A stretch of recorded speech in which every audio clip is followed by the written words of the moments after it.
Bueno, vamos a pasar directamente a la palabra. Se leía esta tarde en Mateo capítulo 24, el capítulo de la enseñanza escatológica o profética del Señor Jesús, capítulo que yo creo que deberíamos de leer, y lo digo en serio, como mínimo una vez a la semana.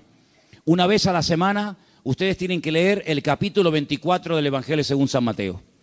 Es muy parecido a Lucas 21, con algunos matices un poquito diferentes en un evangelio o en otro, pero Mateo 24 es un capítulo extraordinario. El jueves, Rosa, cuando estemos en el Monte de los Olivos, que vamos a estar en el Monte de los Olivos, esta porción la vamos a leer y te vas a dar cuenta que leerla allí y explicar allí lo que ustedes van a ver es completamente diferente a explicarlo aquí. Así que recuerda esto. Jesús sale del templo. El templo existía en su época. Hoy en día no hay templo. Hace 2000 años que se fue destruido el templo por las legiones del Imperio Romano. El sueño dorado de los judíos o de muchos de ellos es la restauración del templo, pero en los tiempos de Jesús ese templo existía. Era el centro religioso de la época, era donde estaba la presencia del Señor, donde la gente iba a adorar, donde la gente iba a cantar al Señor, a llevar sus diezmos, sus ofrendas, a alabar al Señor.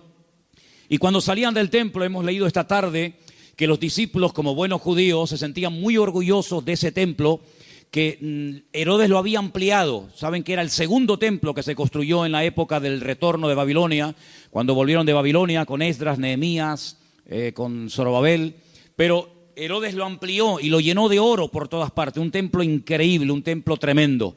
Los romanos se quedaron sorprendidos cuando lo vieron, dijeron, los judíos son un poco tontos, construyen un templo tan grande y está vacío, no tiene ningún ídolo dentro. Es que Dios no es un muñeco que se pueda hacer de oro, de plata o de piedra, ¿verdad? Y cuando salían del templo, los discípulos le muestran al Señor las maravillas de ese templo, lo grande que era, lo enorme que era, lo hermoso que era. Y el Señor les da un golpe bajo.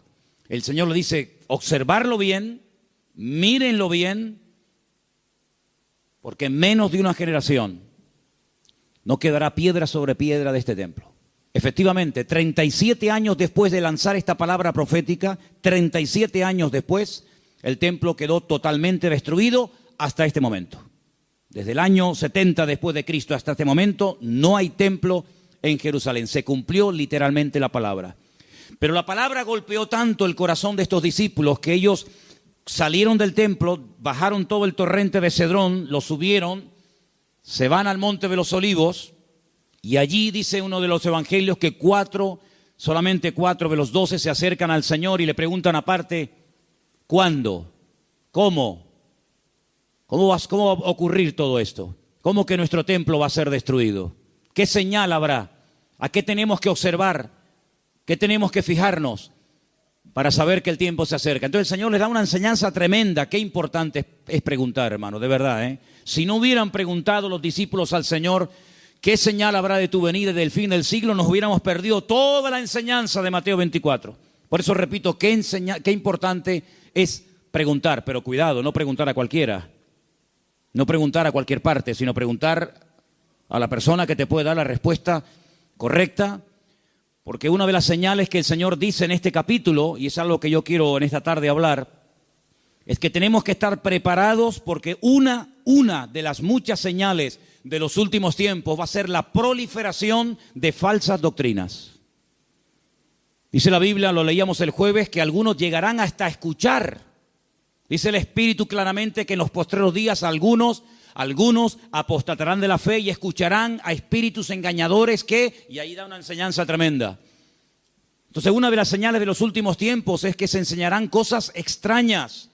Por eso yo vengo ya semanas hablando y quiero volver otra vez a repetir, no porque no tenga otras cosas que decir, sino porque considero que hay que repetir las cosas que se enseñan y más cuando son de vital importancia.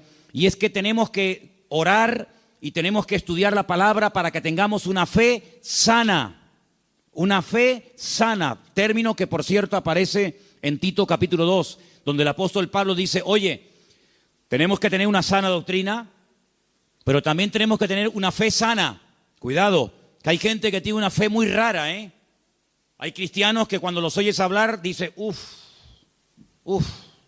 sí, tiene fe, pero es una fe un tanto rara, un tanto extraña, una fe mística. Yo puse unos ejemplos unas semanas atrás, no sé cuántos de ustedes lo recordarán, cuando algunos discípulos dijeron al Señor, Señor, no nos quisieron recibir. No nos han dado la bienvenida. ¿Tú quieres que oremos para que caiga fuego del cielo y lo destruya? Si dice, alto, ¿qué estáis diciendo? ¿Estáis locos? Tenían fe, pero cuidado, la fe no es para destruir, la fe no es para hacer daño, la fe no es para orar para que caiga fuego del cielo. Dice, ustedes no saben bajo qué espíritu, bajo qué influencia espiritual están ustedes hablando. Que no. El apóstol Pablo, ¿os acordáis? Le decía a Timoteo, la fe que ahora tienes es una fe no fingida, es una fe sincera. Explicaba este término en Italia, sincera, ¿no? O sea que cuando traían los bloques de mármol, los mármol de Carrara, y comenzaban a construir los templos, las catedrales y los edificios, algunos de esos bloques de mármol venían con imperfecciones, venían con agujeritos, y claro, se veía feo. Cuando es un bloque no, pero cuando son tantos, entonces los rellenaban con cera, y parecía como que no había ningún defecto. Pero cuando daba el sol con fuerza contra aquellos bloques, se derretía la cera y se veía horrible. Decían, manden bloques sin cera, manden bloques sin cera, para que después cuando salga el sol no se quede esto de una forma tan fea y de tan mal aspecto, ¿no? Entonces el apóstol Pablo decía a Timoteo, la fe que tienes no es una fe fingida, no es una fe de máscara, como dice otras versiones, es una fe que primeramente habitó en tu abuela Loida.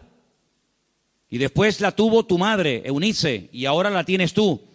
Entonces tenemos que preguntarnos de vez en cuando en qué estamos basando nuestra fe. ¿En emociones? ¿En sentimientos? ¿En sueños? ¿En experiencias? ¿O en la palabra de Dios? Yo me quedo sorprendido, muy sorprendido, porque de toda la vida hemos sido conocidos como el pueblo del libro. El pueblo del libro. Yo me acuerdo que un sacerdote en el huerto de Getsemaní, que es un sacerdote sevillano, cuando me vio con la Biblia bajo el brazo me dice, tú eres de los evangélicos, ¿no? Porque ustedes siempre están con la Biblia en la mano. A mí me echó un piropo tremendo, si pensaba que me iba a ofender, es todo lo contrario. Efectivamente, hemos sido conocidos y hay de nosotros que nos dejen de conocer por dejar de utilizar el libro, las Sagradas Escrituras, ¿verdad? Pero hay un desapego últimamente tremendo. Claro, se ha metido la gente en el mundo del internet y se ha metido en los cultos a distancia y se ha metido por aquí y por allá, que han entrado en las iglesias cosas pero muy, muy raras, muy extrañas. El jueves les conté algunas cosas que he visto ahora, he visto allí en Milán, donde he estado ahora mismo. Creyentes que están asustados, creyentes que si la maldición, que si, pero vamos a ver, hermanos, pero dice la Biblia que somos más que vencedores, que mayor es el que está en nosotros que el que viene contra nosotros. Creyentes que solamente desde que yo conocí ahora un matrimonio de hermanos de Ecuador que llevaban más de 10 años en esa congregación y dice, hermano, nos ha impactado mucho cómo usted la palabra. Y le digo, bueno, es que yo predico de la palabra. Y dice, es que yo hace años que no escucho un mensaje de la palabra. Digo, bueno, ¿y usted qué escucha entonces? Pues dinero, pide, y dame. Digo, pero eso no es evangelio, eso no es el evangelio.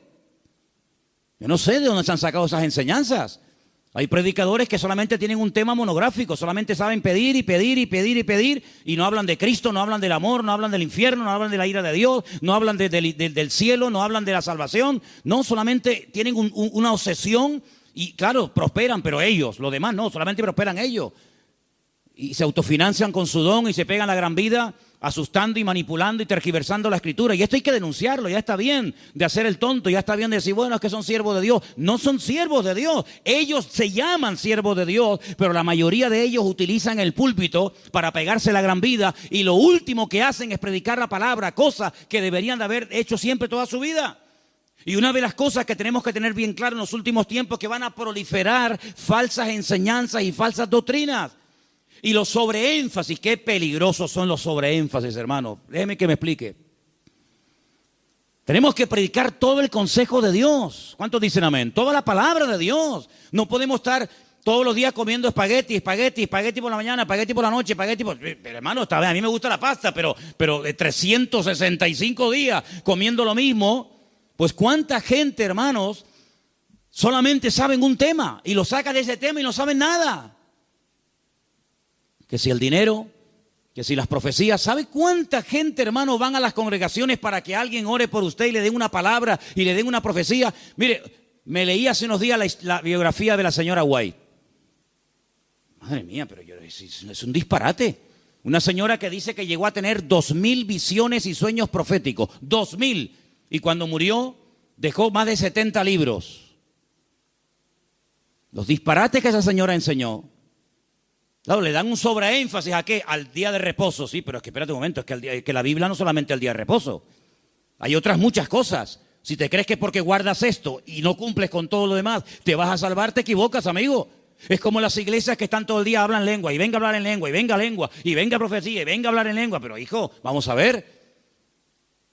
El apóstol Pablo decía, y si alguien entra en una iglesia y ve a todo el mundo hablando en lengua, ¿qué van a decir? A ver, dígalo usted. ¿Usted qué diría? ¿Que están locos? Pero ¿cuántas iglesias son así? ¿Cuántas iglesias son así que parecen locos? Yo fui hace muchos años a una congregación en Las Palmas.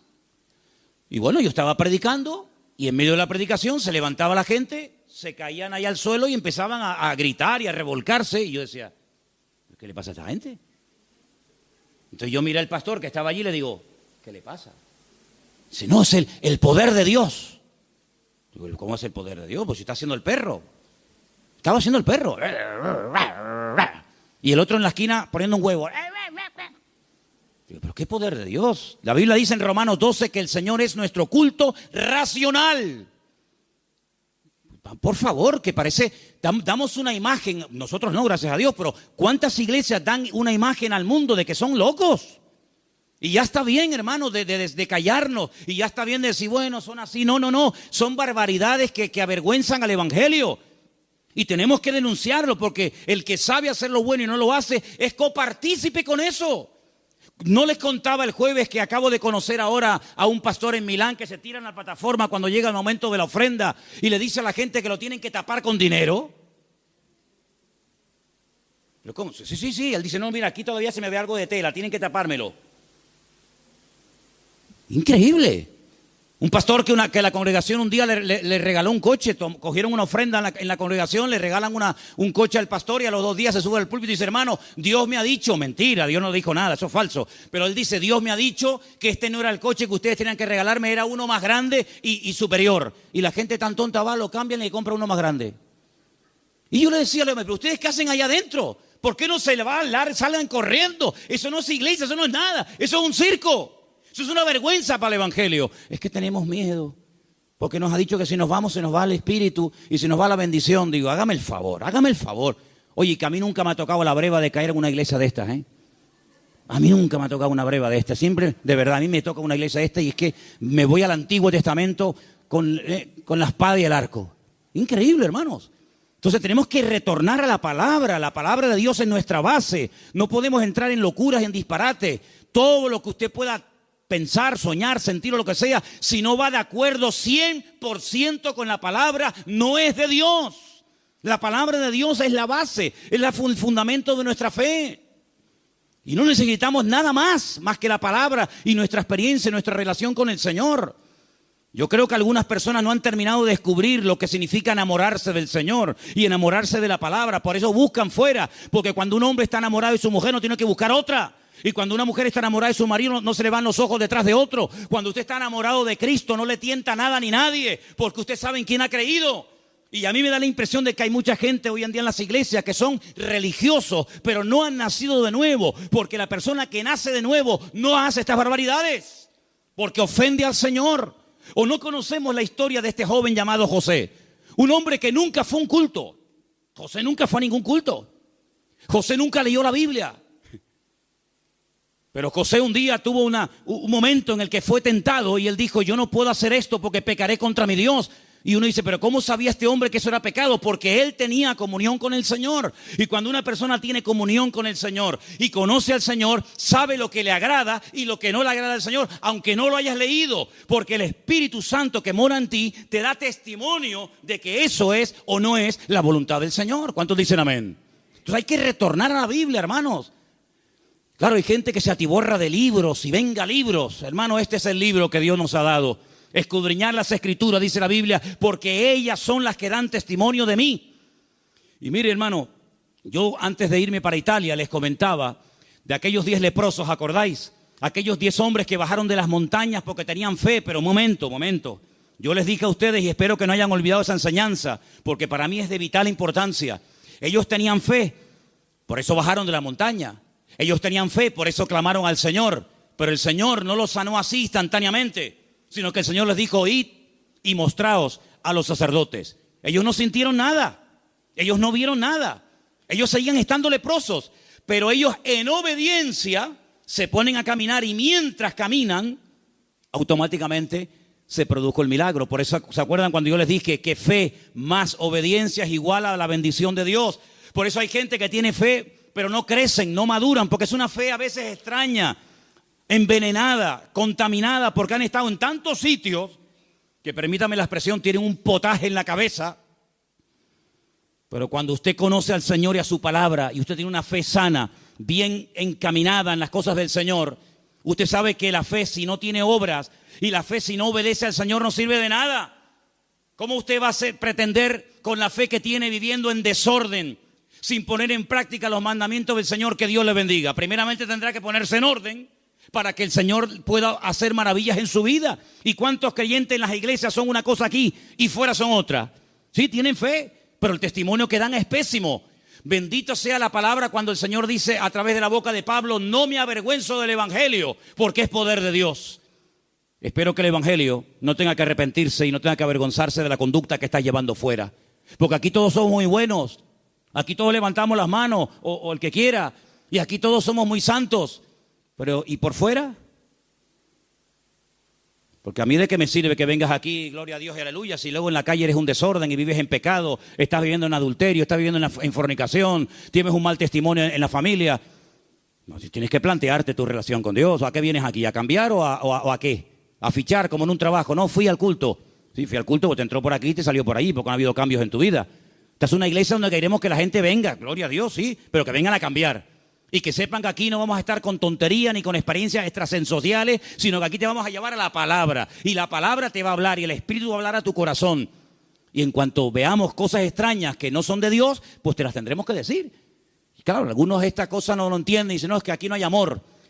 Bueno, si usted entiende el amor, que le vamos a decir lo que usted quiere oír, evidentemente aquí no lo va a encontrar. Aquí le vamos a decir lo que dice la palabra. Y los que estamos, los que vienen, se adaptan a lo que hay, y si no, pues que el Señor le bendiga y que le lleve a otra iglesia. Pero aquí no vamos a ceder ni un milímetro por agradar los oídos, por tener mucha gente, porque si tener mucha gente significa bajar el listón de la santidad de Dios, amigo, hasta ahí hemos llegado. La palabra dice que sin santidad nadie verá al Señor. Me da igual si es fulanito de tal, don fulano de tal. Sin santidad nadie verá al Señor. Es que yo canto, que me da igual. El diablo canta mejor que nosotros. Sin santidad nadie verá al Señor. ¿Qué es santidad? Vivir como Dios manda. Es que yo no quiero vivir como Dios manda. Pues a ver lo que haces. A ver lo que haces. Porque tarde o temprano te vas a sentir confrontado con la palabra.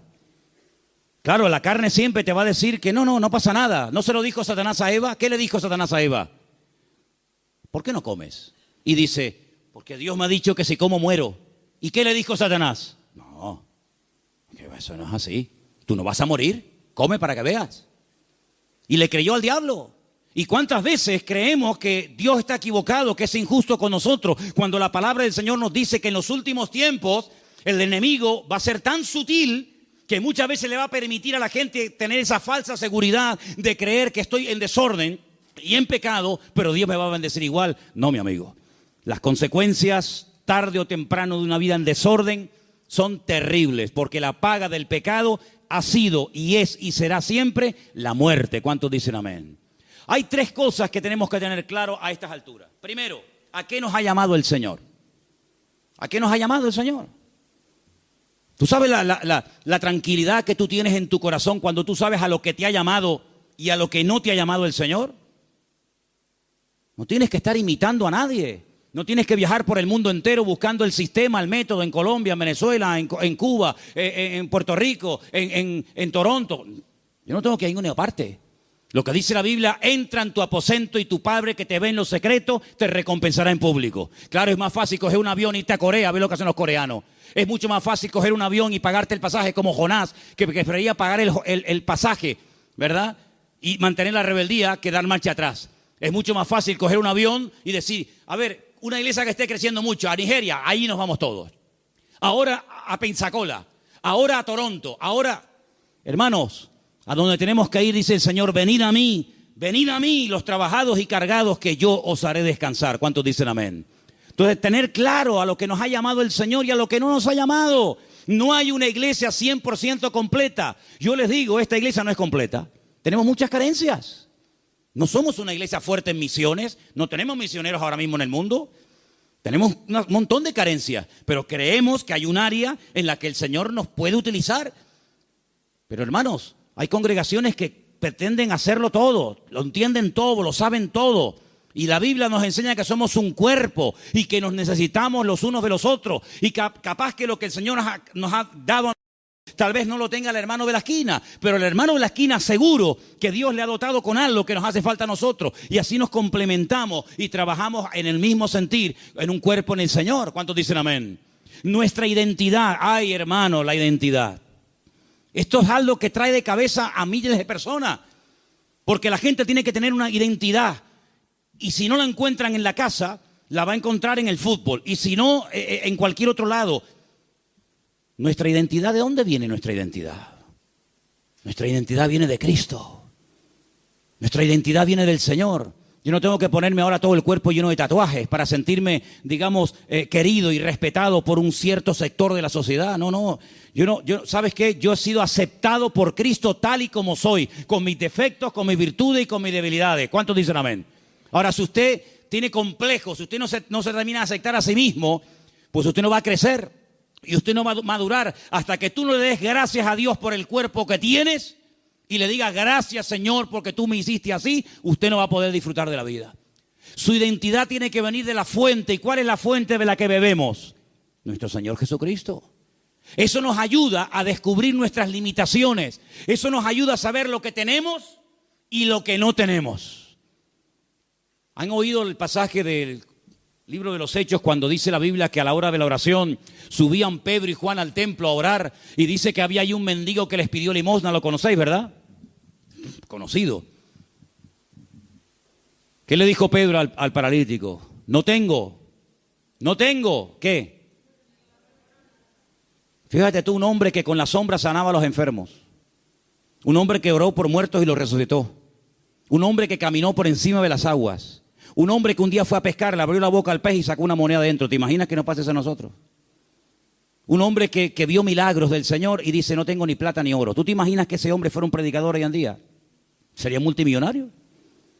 Si muchos son unos mequetrefes que no saben ni hablar en público y viven a cuerpo de rey, tú imagínate un predicador hoy en día que tuviera el currículum que tenía Pedro. Sería algo increíble. Pedro dijo, no tengo ni plata ni oro, pero tengo algo que ni con todo el oro del mundo puedes comprar. Y le dijo al hombre con toda la autoridad, porque sabía lo que tenía. Porque cuando uno sabe lo que tiene, se mueve con autoridad. Y cuando no sabes que tienes eso, pues mejor estate quieto. En el nombre de Jesucristo, levántate y camina.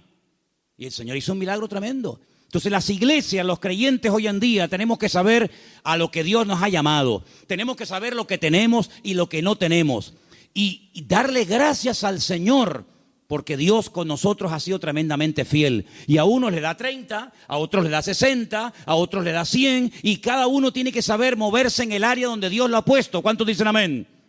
Pero no escondas, como decía Pierre hace un rato, no escondas el talento bajo tierra. Porque hay gente que a lo mejor tiene un talento pero no lo usan.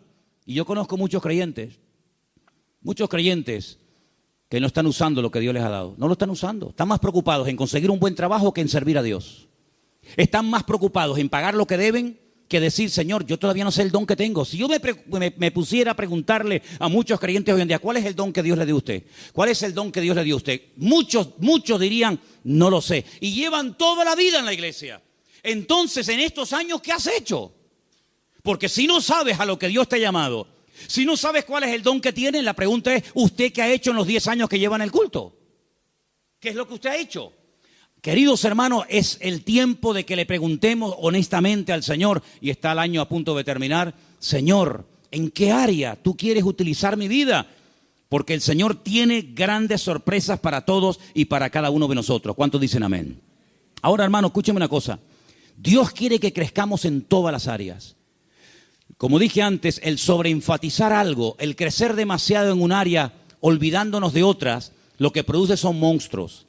Hay gente que le da un énfasis tremendo a la oración. Y claro, la oración es muy importante, hay que orar, claro que sí. Pero no tienen ni papa, no tienen ni idea de la Biblia.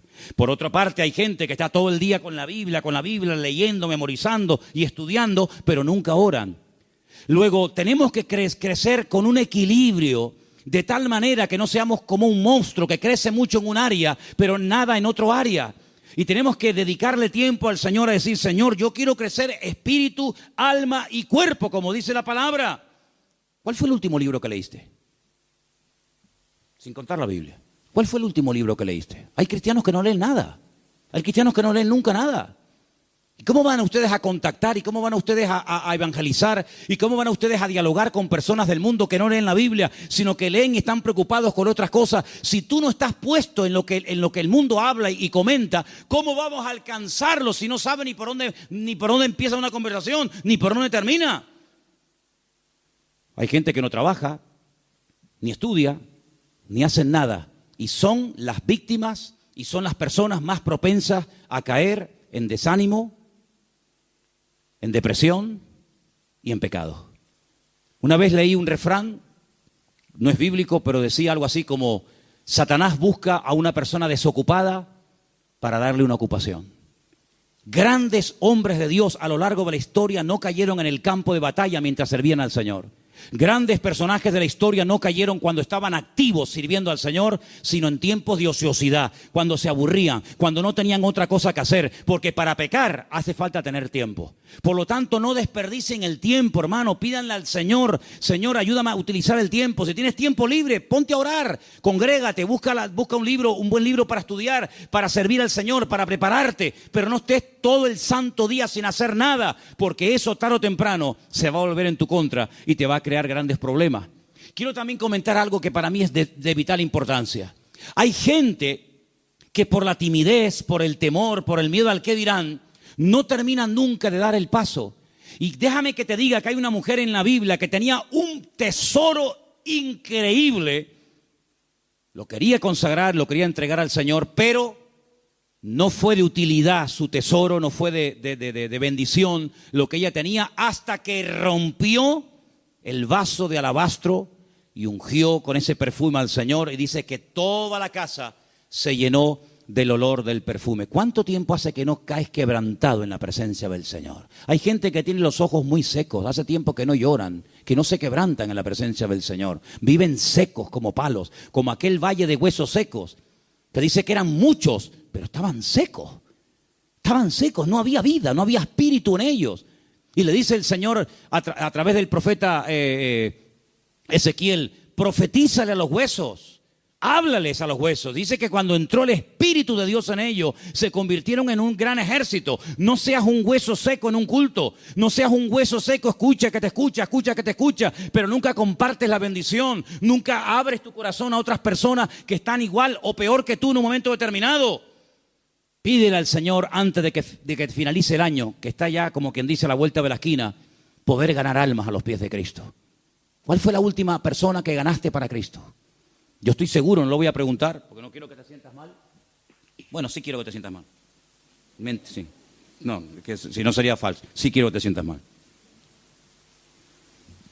¿Cuántas almas has ganado para el Señor en este año? ¿10? ¿5? ¿1? No has ganado a nadie este año. Si yo no gano ni un alma para Cristo en un año, yo me muero. Le diría al Señor: Señor, llévame contigo. Ya mi ministerio se secó. Ya se secó. ¿Sabe lo que pasar 365 días? Viajar, comprar, ir de vacaciones, disfrutar de la vida, de lo que tienes, trabajar, estudiar y no ganar ni un alma para Cristo. Eso se llama esterilidad, amigo. ¿Y cuántos creyentes son estériles? ¿Cuántos creyentes son estériles? No han tenido el privilegio de llevar ni a uno en 365 días a los pies de Cristo. ¿Cuántas Biblias has repartido este año? ¿50? ¿25? ¿10? ¿Ninguna? ¿Cuántos folletos has repartido este año para invitar a alguien a un culto? Hablarle del Señor. Esa es nuestra realidad. Esa es la realidad del pueblo de Dios. Por eso cuando me dicen, hermano, ¿por qué hoy en día no hay tantos milagros como hace 2000 años? Es que es normal. Porque el nivel de consagración y de compromiso del creyente del siglo XXI no tiene nada que ver con el creyente de los primeros siglos de la era cristiana. Aquella gente vivía para y por Cristo. Estaban obsesionados con el Señor. Hoy en día es muy, muy, muy difícil encontrar a uno en una iglesia que tenga las ideas claras, que dedique tiempo a la semana, 1 hora a la semana, un par de horas a la semana, para decir, ahora no voy a trabajar, no voy a ni móviles, ni internet, ni nada, sino voy a salir a la calle a ver si el Señor me pone a alguien en el camino, voy a evangelizar a un chico en el parque, a una señora que esté por ahí caminando. Es muy difícil encontrar a jóvenes, incluso hoy en día, obsesionados por Cristo. Yo le decía hace poco a un pastor, en mi época, cuando yo me convertí al Señor, todos los jóvenes en mi iglesia solamente queríamos una cosa, ir a la escuela bíblica, prepararnos y servir al Señor. Esa era la obsesión. Llegamos a ser hasta criticados. Algunos de la congregación decían, pero ¿ahora qué pasa? ¿Que todo el mundo se quiere ir al seminario y prepararse para servir al Señor? Hasta recibimos crítica en aquellos tiempos. Y en aquellos años surgieron un montón de pastores que hasta el día de hoy, son los que están. Pero pastores que ya tenemos 50 y pico años largos, porque te hablo hace ya 30 y tantos años atrás. Bueno, pues 35 años han pasado desde que yo estoy sirviendo al Señor y yo no he visto que ese deseo de servir al Señor a tiempo completo, como misionero, como pastor, como evangelista, como lo que sea, se ha ido diluyendo, se ha ido perdiendo. Y tú puedes observar hoy en día en los púlpitos que los pastores pues ya tienen de 50 años para arriba, si no más. Dime qué pastor hay, nómbrame 10 pastores en Tenerife que tengan 21 años como yo fui el primer pastor. Bueno, yo fui pastor con 19, pero dime 5 pastores en Tenerife que tengan 20 años y que sean pastores en este momento con 20 años. Ni uno. En mi época todos teníamos esa edad. Empezamos con 19, 20, 21 años hasta ahora. Tenemos que recuperar tantas y tantas cosas. En mi época no había la mayoría de las cosas que hay hoy en día. En mi época no había WhatsApp, no había internet, no había páginas web. Los cultos eran muy sencillitos, eran muy normales, no había tanta parafernalia de sonido. Parece que hoy en día la puesta en escena tiene que tener esto y aquello, porque parece que si no, el culto como que no fluye. En aquella época una guitarra española, pum, a la calle, encima un banco, orábamos, venía la gente, estaba el Señor, una sencillez tremenda. Eso tenemos que volver a recuperarlo, porque nosotros estamos en este mundo, ¿para qué? ¿Para qué estás tú en este mundo? Y dime, ¿para qué estás? Para llegar a una edad y decir, bueno, yo ya tengo mi casita, mis mueblecitos, mi paguita. Qué vida tan triste, perdóname. Qué vida tan triste. Estar esperando a yo jubilarme, para estar ahí esperando la muerte. Este verano, cuando hice a un pueblo, había 3 personas en el pueblo. 3 personas en un pueblo, allí arriba, en los cañones del Sil, en Galicia. Cuando llegué, hablé con esos 3 viejitos y le digo, ¿qué tal? ¿Cómo están? Los 3 al momento me dijeron, aquí estamos esperando la muerte. Digo, ostras. Yo déjame dar un paso atrás, no sea que me pase a mí algo también. Dice, los jóvenes se han ido todos. Los jóvenes del pueblo se fueron. Y aquí estamos esperando a la muerte. Digo, madre mía, pero qué futuro de vida. Que le puede venir dentro de 6 meses, dentro de un año, dentro de yo qué sé cuánto. ¿Y tú qué estás esperando? Si tú pudieras hoy tocar un botón y apretando ese botón consiguieras lo que tú tanto quieres tener en la vida, ¿qué sería lo que tú más anhelas tener? ¿Pasa ese botón por agradar y honrar al Señor? Yo quiero que en esta noche nos hagamos estas preguntas, hermanos. ¿Qué estamos haciendo con nuestras vidas? ¿Qué estamos haciendo con nuestras vidas? ¿Sabes? Hace unos días pensaba lo mismo que llevo años pensando. Se nos ha ido otra vez el año. Hoy es 20, ¿no? 20 de noviembre. Pero sí que parece que el otro día estábamos en el retiro con el pastor Antonio en el Puerto de la Cruz. Y yo me acuerdo que el otro día tuvimos el retiro donde hablábamos de Amalek. ¿Se acuerdan? Pues, ¿cómo puedes pasar tanto tiempo? Y el campamento de jóvenes ya pasó. Y las vacaciones de verano se fueron. Otro invierno más. Y ahora, este mes, así, volando, llega diciembre y otro año más. Hermanos, algo tiene que cambiar en nuestras vidas. Te tienes que replantear tu tiempo, tu vida, tu juventud, tu matrimonio, tu familia de una forma diferente. Tú no puedes ser un parásito en una iglesia. Tú no puedes ser una persona ahí sentada 1 año, 2 años, 4 años, 5 años, 10 años, 30 años. Uy, se murió el hermano. Señor, toma, te lo mandamos, otro para arriba. No, hermano. Sea una oveja productiva. Involúcrese en las cosas del Señor. Tenga ilusión por las cosas del Señor.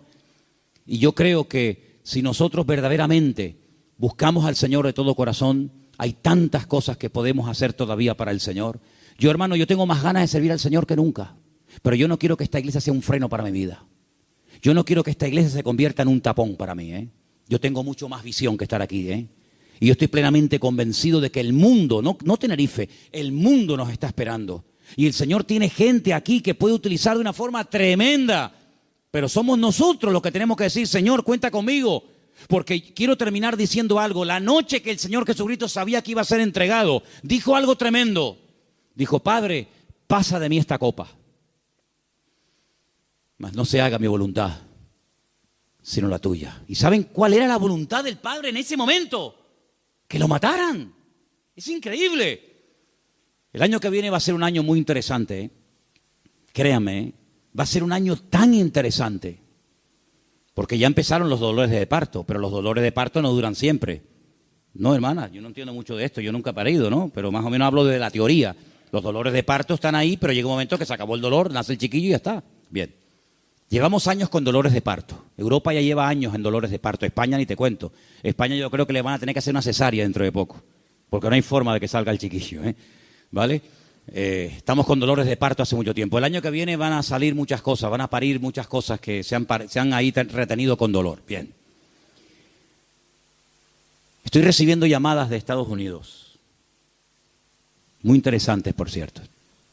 Para muchos, sobre todo para gente de Latinoamérica, más que para gente de Europa, Estados Unidos era el sueño dorado. Yo recibo cada día correos de gente que me dice, he mandado solicitud, he pedido visa a Estados Unidos, me la han denegado, entonces estoy tocando la puerta a ver si usted, no sé qué. No te puedes ni imaginar la cantidad de gente que me escribe cada día de montones de lugares que primero tocan a la puerta del tío Sam. Primero le llaman al tío Sam. Y cuando el tío Sam le dice, por aquí no entra, entonces llaman yo qué sé, a Don Quijote de la Mancha y Sancho Panza, ¿no? Por ejemplo, por un ejemplo. Bien. ¿Cómo van a reaccionar todos aquellos creyentes que se fueron a Estados Unidos creyendo que era el paraíso terrenal? Cuando el señor Trump les diga, usted, y usted, y usted, fuera de aquí. Ay, amigo. A mí se me han abierto muchísimas puertas en Estados Unidos. Me he negado rotundamente a ir. Porque mi confianza y mi refugio no está en América, mi refugio está en Dios. Ahí está mi confianza. Y el libro de Proverbios dice, más vale bocado seco y en paz. ¿Eso qué? Un cacho de pan, pero con la bendición de Dios. ¿Se puede tener un trozo de pan con la bendición de Dios? Sí, claro. ¿Y se puede tener abundancia sin la bendición de Dios? Tan claro, por supuesto. ¿Qué te crees? ¿Que toda abundancia viene del cielo? Ay, amigo. ¿La bendición que es solamente tener o la bendición pasa por ser? Cuidado con eso. ¿Cómo van a reaccionar tantos y tantos que se fueron a América creyendo que aquello era el paraíso terrenal, que ya por fin el sueño dorado se había cumplido y que ahora le digan, vuélvanse a su tierra? Ay, amigo. Ha llegado el momento, hermanos, si no lo veis, lo vais a terminar viendo y entendiendo.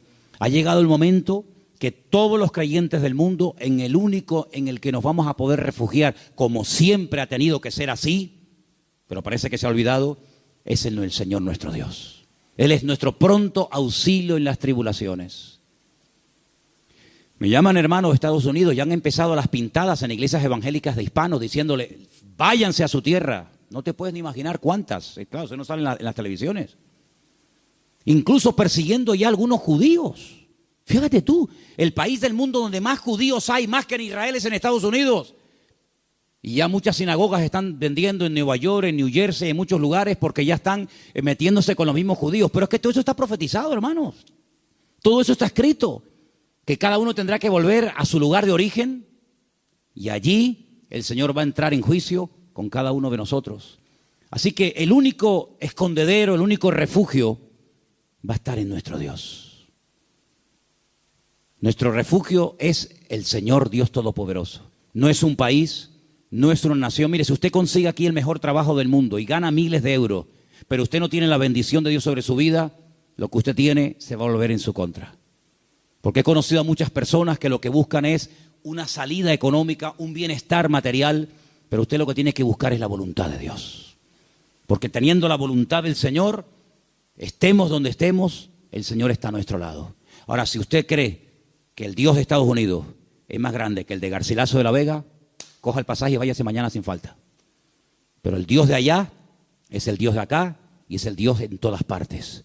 Y Él es galardonador de los que le buscan. Nuestra confianza no está en los países, no está en los gobiernos. Nuestra confianza está única y exclusivamente en nuestro Dios. En el Dios que nunca nos ha fallado, el Dios que ha dicho estaré contigo todos los días hasta el fin del mundo, y el Dios que nos va a enseñar a vivir por fe. Nos va a enseñar a vivir por fe. Ya nos está enseñando hace años el Señor, por lo menos a nosotros, a vivir y depender solamente por fe del Señor. Porque yo creo que esa es la vida que el Señor tiene diseñada para todos y para cada uno de nosotros. Ahora, si usted quiere ser un señorito en el reino de Dios, amigo, si tú quieres ser un señorito, y no remangarte nunca las manos y poner tu mano en el arado y servir al Señor, hermanos, las lecciones se aprenden por las buenas o se aprenden por la humillación. Y yo creo que el Señor hace mucho tiempo nos está hablando a todos y a cada uno de nosotros. No se afanen tanto, no se afanen tanto. Inviertan más tiempo en la oración, inviertan más tiempo estudiando la palabra. Hay algunos de ustedes que no tienen tiempo ni para orar. Algunos me han dicho en alguna ocasión, ay, es que yo voy a la cama tan rendido que hago, Señor, bendito sea tu nombre. Amén. No, duermen en paz, la verdad es que duermen en paz, pero hermano querido, busque a Dios, busque a Dios. Hay mucho camino por recorrer, muchas cosas por hacer. Usted no puede dedicar más tiempo a lo material que a lo espiritual. Por favor, estamos invirtiendo el orden. Si usted dedica más tiempo a lo material que a lo espiritual, aquí está fallando algo. Yo creo que el Señor nos está llevando a un punto y el año que viene va a ser un año muy, muy importante en la historia de la iglesia, en todas partes del mundo, y el Señor nos está llevando a un compromiso, a una entrega, a una seriedad. Muchos no aguantarán la prueba, yo también se lo digo de paso, hay algunos que están aquí que el año que viene no podrán estar más. Porque no aguantarán la prueba, porque la Biblia nos enseña que los últimos tiempos van a ser tiempos peligrosos, tiempos difíciles. Pero si usted aguanta y se agarra al Señor, el Señor le va a bendecir. Y usted va a ver la gloria del Señor en su vida. Pero no busque salidas fáciles.